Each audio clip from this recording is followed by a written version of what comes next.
동두천시 천사운동본부는 학생복 지원 전달식을 열었습니다.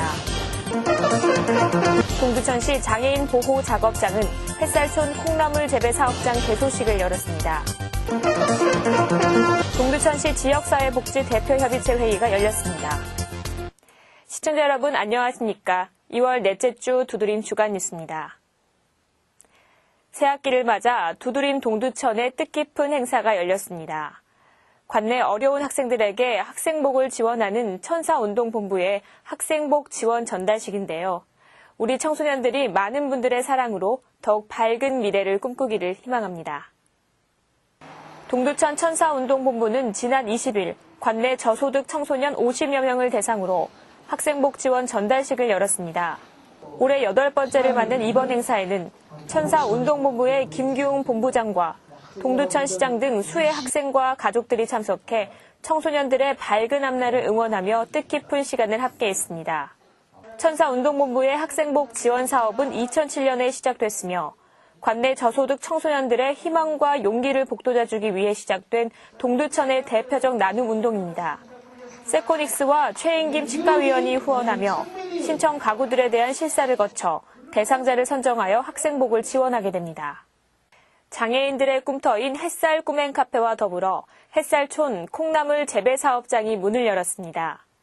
햇살촌 콩나물을 통해 장애인들이 더욱 안정적인 생활을 영위할 수 있기를 기대해 봅니다. 동두천 장애인 보호 작업장은 지난 20일 장애인들을 위한 햇살촌 콩나물 재배 사업장 개소식을 열었습니다. 중증 장애인의 일자리 제공을 위해 마련된 햇살촌 콩나물 재배 사업장 개소식에는 각계 인사들이 참여해 장애인들을 격려하고 커팅식과 함께 무촉진제의 햇살촌 콩나물을 나눠 가지며 즐거운 시간을 함께했습니다. 햇살촌 콩나물 사업은 보건복지부의 직업재활 기능보강 사업으로 장애인의 일자리 창출을 유도하고 지역 내 관공서와 음식점 등의 콩나물을 판매하는 등 사회적 기업으로 자리매김하고자 합니다. 동두천시 장애인보호작업장 윤대중 원장은 햇살촌의 콩나물 재배 사업은 유황과 EM 원액을 사용한 질 좋은 콩나물을 자체 생산을 통해 장애인들에게 기술 습득과 경제적 자립을 이룰 수 있음을 기대한다고 말했습니다.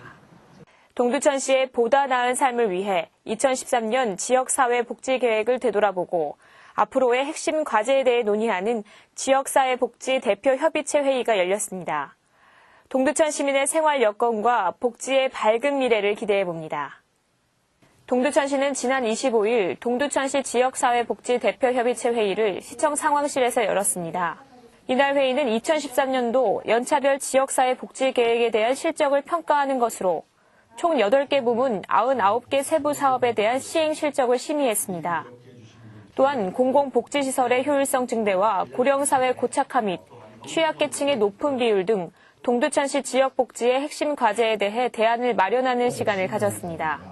한편 동두천시는 시민을 위한 복지 행정을 추진코자 제3기 지역사회 복지계획 수립을 위해 3월 28일까지 지역주민 복지 욕구 조사를 실시합니다. 또한 이를 바탕으로 지역의 복지시설 관계자와 사회복지 전문가 등 총 35명이 함께 팀을 구성해 계획 수립을 주도하고 의견 수렴과 조율 등 계획의 실효성 확보에 중점을 둘 것으로 예상됩니다. 이상으로 두드림 주간 뉴스를 마칩니다. 시청해주신 여러분 고맙습니다.